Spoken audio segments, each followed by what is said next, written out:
What happens when a flight crew mocks and mistreats a black traveler, assuming he's insignificant?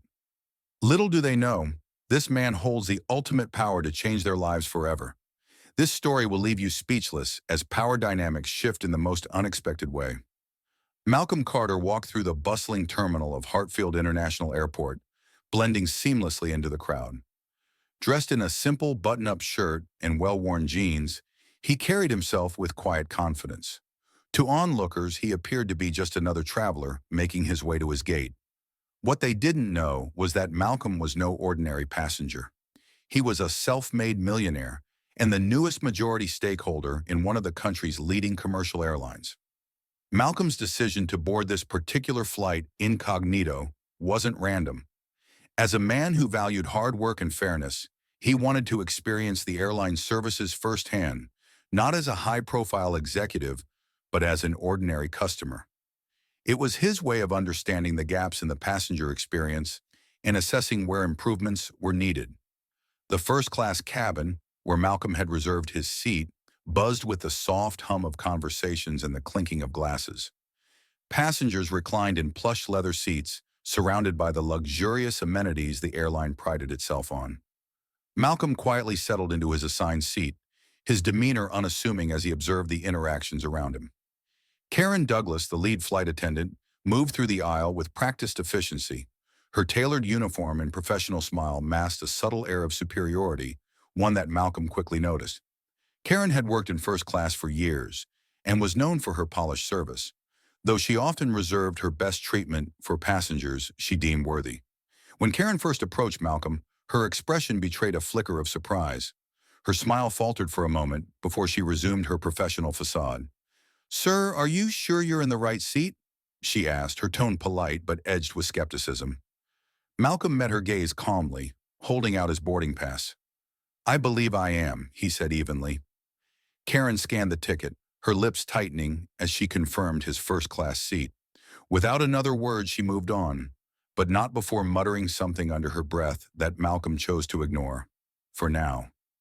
As the flight prepared for takeoff, Malcolm couldn't help but notice how Karen's tone softened when addressing other passengers, while her interactions with him remained curt and dismissive. It was clear she had made assumptions about him, and she wasn't alone. Other crew members also seemed to mirror her behavior, offering Malcolm cold smiles and half-hearted service. For Malcolm, this was more than an uncomfortable flight. It was an insight into a deeper problem that needed addressing. As the flight began, the first-class cabin settled into a rhythm of quiet chatter and light clinking of glasses. The flight crew moved seamlessly through the aisles, attending to the passengers with practiced ease. Malcolm Carter, seated near the window, watched as Karen Douglas and her team made their rounds. The other first-class passengers were greeted with warm smiles, attentive service, and genuine hospitality. For Malcolm, however, the experience was markedly different. When Malcolm reached for the service button to request a blanket, Karen approached with a thin smile that didn't quite reach her eyes. "Yes, sir," she asked, her tone clipped. "I'd like a blanket, please," Malcolm said politely. Karen hesitated for a fraction of a second, then nodded curtly. "I'll see if there are any extras available," she replied before walking away without another word. Moments later, she returned with the requested item, but handed it to him almost begrudgingly, as though doing him a personal favor. Malcolm thanked her calmly, his demeanor unchanged. He noted how Karen immediately turned to another passenger nearby, her tone softening as she offered him a refill on his drink and engaged him in light conversation. The subtle slights continued throughout the flight. When Malcolm requested assistance with the menu, asking for a recommendation on a particular dish, Karen's response was dismissive. "It's all listed right there," she said, gesturing to the laminated card on his tray table. Other passengers began to take notice. A few exchanged glances, their expressions ranging from surprise to discomfort. One older man sitting across the aisle shifted uneasily in his seat, clearly aware of the disparity in how Malcolm was being treated compared to the others. Karen's passive-aggressive remarks grew bolder. At one point, she casually asked, "So, is this your first time flying in first class?" Her tone carried a thin veneer of politeness, but the implication was clear. She assumed he didn't belong. Malcolm remained composed, offering a polite smile. "No, it isn't," he replied simply, choosing not to engage further. As the flight progressed, Malcolm's calm demeanor didn't waver, but inside he was making mental notes. He observed how Karen's behavior mirrored that of her colleagues, who occasionally glanced his way with similarly dismissive expressions. It wasn't overt enough to call out directly, but it was unmistakable. He was being judged, not on his behavior or requests, but on something far more insidious. Despite the poor treatment, Malcolm chose not to escalate the situation. Instead, he leaned back in his seat, quietly observing the dynamics around him. He watched Karen continue her rounds, her demeanor bright and accommodating with others, but cold and perfunctory with him.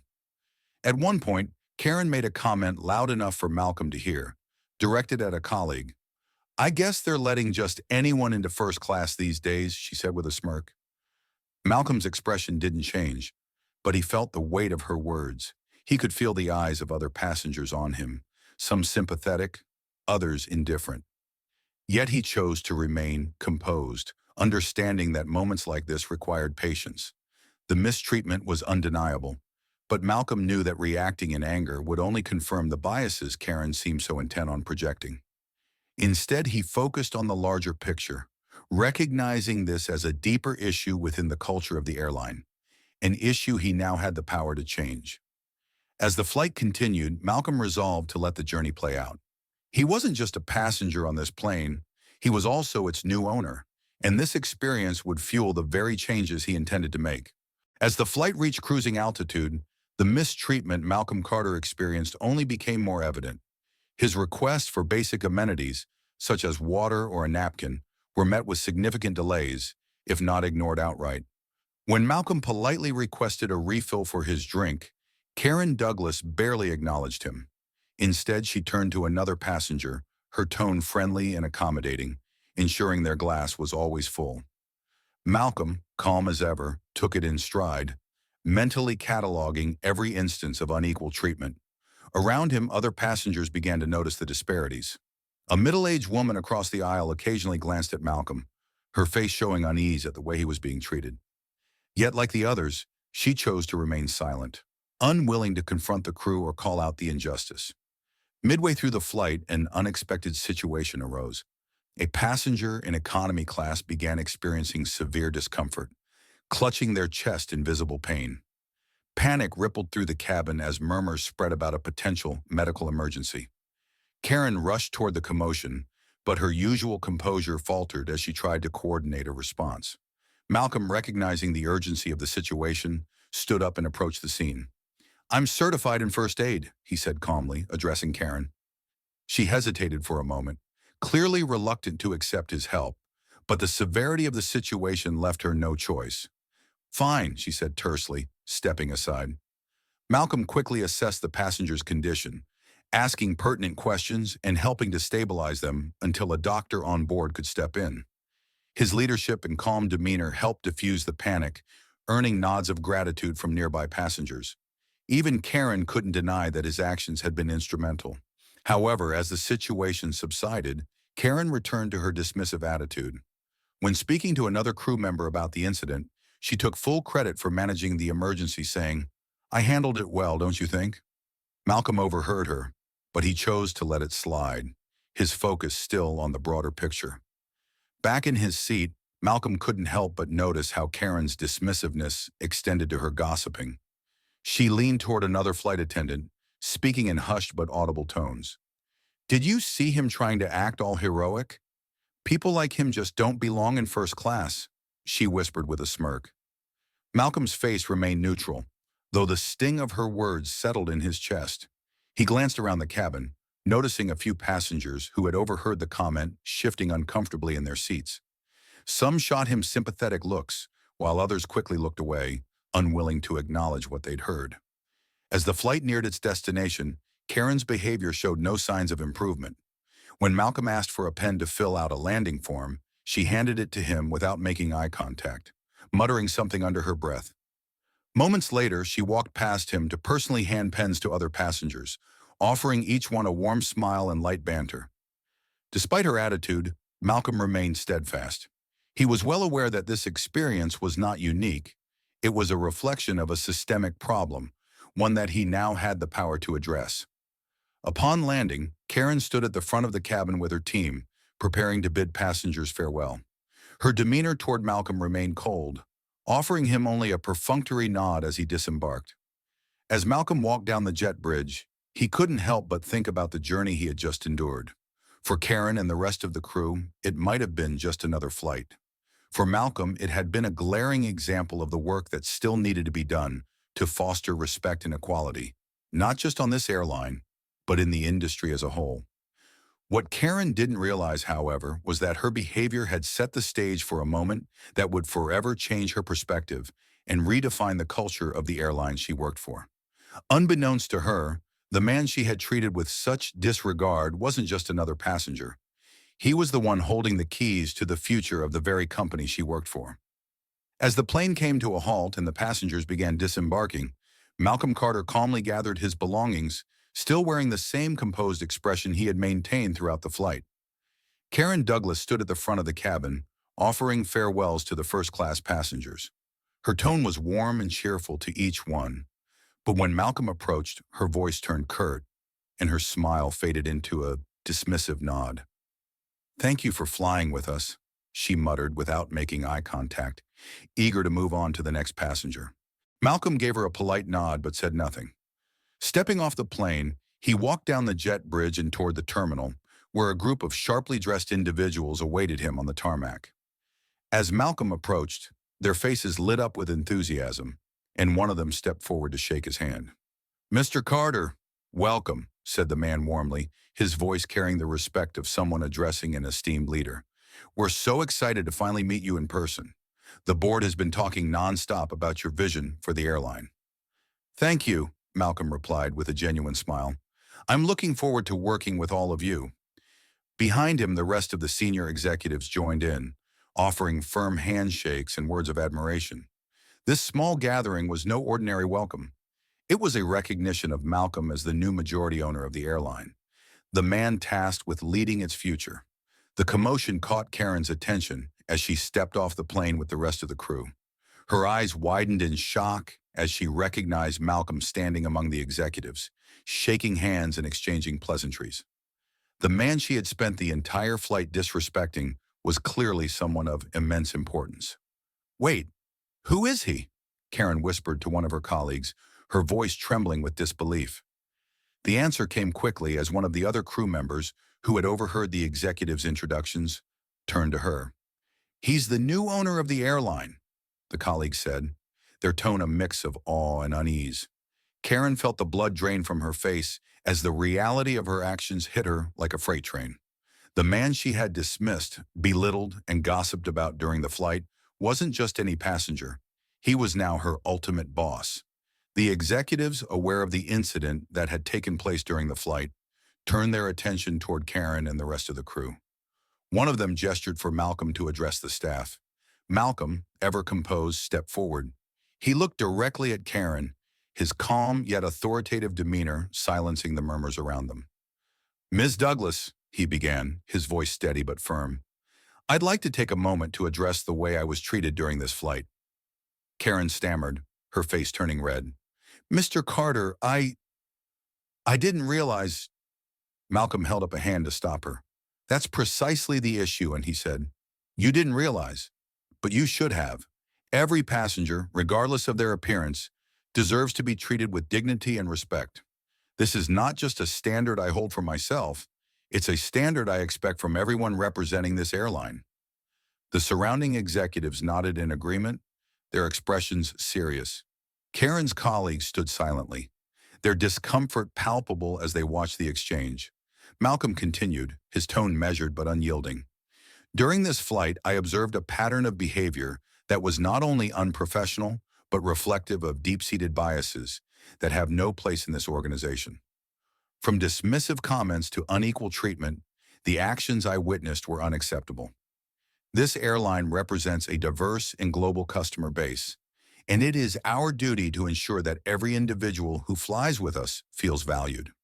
Karen's voice quivered as she attempted an apology.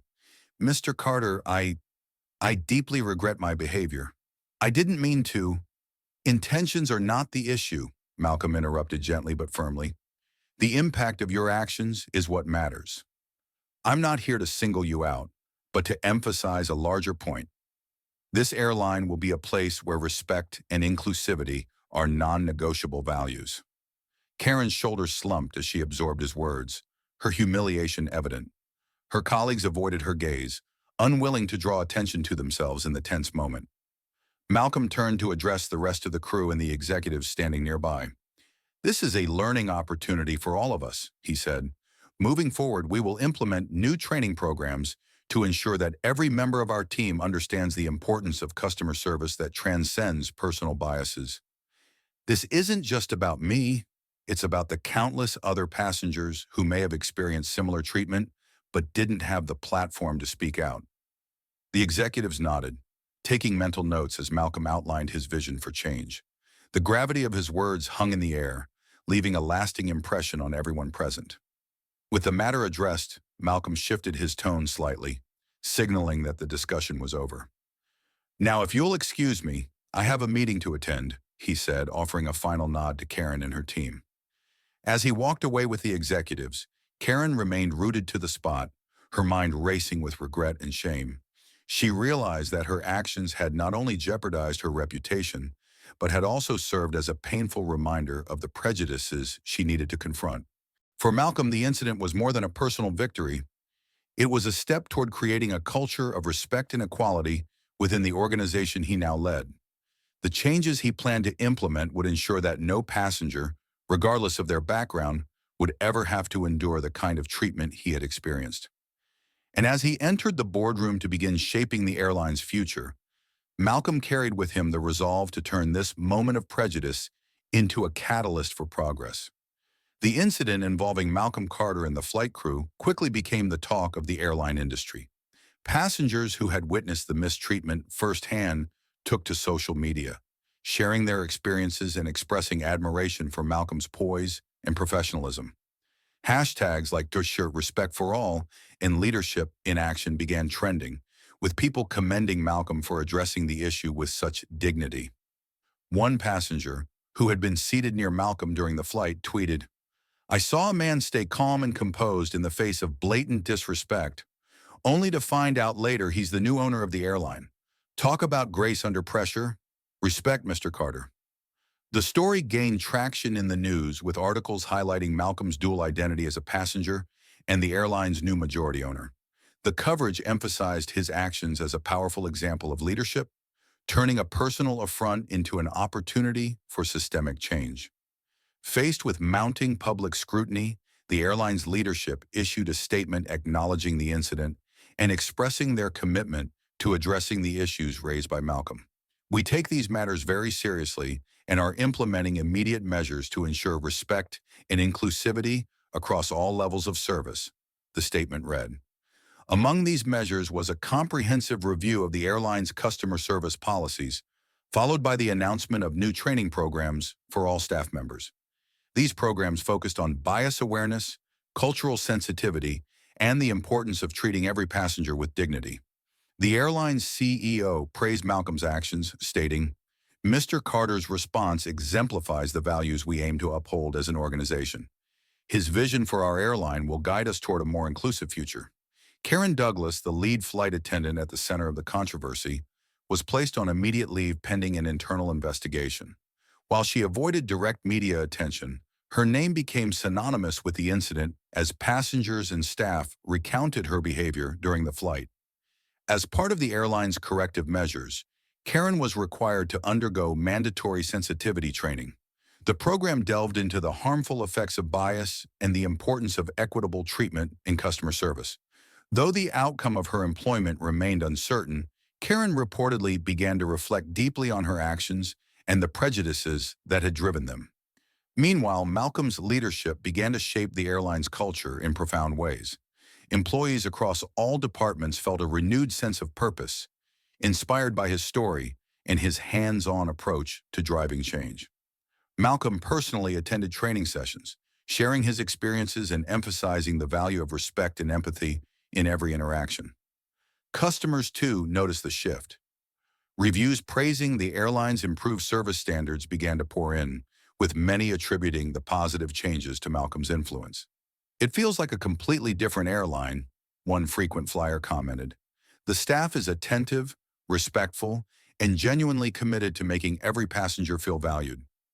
Malcolm's actions also inspired a broader conversation about systemic bias in the service industry. Advocacy groups applauded his efforts, using the incident as a case study for promoting inclusivity in the workplace. Malcolm was invited to speak at leadership conferences, where he shared his story and outlined practical steps for creating a culture of equity and respect. The airline's public perception soared, with customers and industry experts alike praising its proactive response to the incident. Shareholders expressed confidence in Malcolm's leadership, noting the increase in customer satisfaction and loyalty. Despite the positive momentum, Malcolm remained focused on the bigger picture. For him, the changes at the airline were just the beginning. He began collaborating with other industry leaders to establish best practices for inclusivity and respect, hoping to influence not just his company, but the entire airline sector. For Karen, the road to redemption was less certain. Though she completed her sensitivity training and expressed regret for her actions, she knew she had much to prove before regaining trust.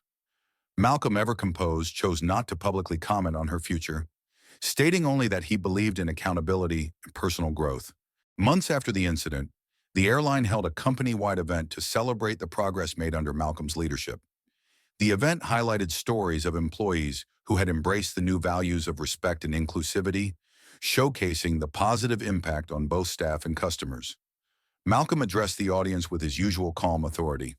"This journey is not about one incident or one person," he said. "It's about recognizing that we all have a responsibility to treat each other with dignity and understanding. Change starts with accountability, but it grows through empathy and action." The event concluded with a standing ovation, a testament to the respect Malcolm had earned through his integrity and vision. The airline, now a symbol of progress and inclusivity, continued to thrive, proving that even in the face of adversity, meaningful change was possible. And as Malcolm looked out at the crowd of employees and supporters, he knew this was only the beginning. His story had sparked a movement, and he was determined to see it through to a brighter, more equitable future. Months later, Malcolm Carter sat in his office overlooking the city skyline, reflecting on the journey that had brought him to this moment. The incident on that flight, though deeply personal, had catalyzed a transformation, not just within the airline, but in the broader industry. It reaffirmed Malcolm's belief in the power of leading by example and the importance of fostering equality and respect in every aspect of life. Under his leadership, the airline had undergone a remarkable transformation. It was now celebrated as a model for ethical and inclusive practices, with customer satisfaction and employee morale at an all-time high. Training programs emphasizing cultural sensitivity, bias awareness, and professional respect had been implemented across all levels of the company. Passengers praised the positive changes, noting the warmth and attentiveness of the staff. Karen Douglas, the flight attendant at the heart of the incident, had completed her mandatory training. The program had forced her to confront her biases and reflect deeply on the harm caused by her actions. One day, Malcolm received a letter from Karen, written in a tone of sincere remorse. In the letter, Karen expressed her profound regret for her behavior, acknowledging her mistakes and the prejudices that had clouded her judgment. She thanked Malcolm for addressing the situation with dignity, providing her with the opportunity to learn and grow. "Your grace in handling my actions has taught me more than any training ever could," she wrote. "I am committed to becoming a better person and ensuring no one else feels the way you did." Malcolm read the letter thoughtfully, appreciating her willingness to take accountability and pledge to change. He believed in second chances and hoped Karen would use this experience to make a genuine difference. Not long after, Malcolm boarded another flight, this time as a passenger. Dressed casually as always, he was greeted warmly by the crew, who recognized him immediately. Their professionalism and respect reflected the very culture he had worked so hard to create. As Malcolm settled into his seat, he felt a sense of fulfillment. The airline was thriving, not just as a business, but as a symbol of progress and equity. It was a testament to the impact one person's resolve could have in challenging the status quo and inspiring lasting change. And as the plane ascended into the clouds, Malcolm looked out the window, knowing that the journey toward equality was far from over. but every step mattered.